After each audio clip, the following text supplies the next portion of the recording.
Kim Rajab oyida payshanba, juma, shanba kunlari ketma-ket 3 kun ro'za tutsa, Alloh unga 900 yillik ibodat savobini yozadi.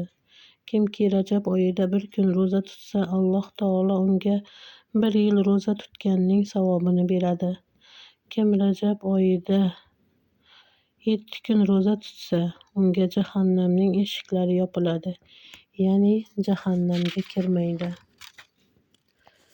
Kim Rajab oyida 8 kun ro'za tutsa, unga jannatning 8 eshigi ochiladi. U oyda 10 kun ro'za tutganlarga Alloh har istaganini beradi. Rajab oyida 15 kun ro'za tutgan insonga bir farishta shunday deydi: barcha avvalgi gunohlaring afv etildi. Bundan ko'p ro'za tutganlar uchun Alloh taolo ajrini yanada ko'p beradi.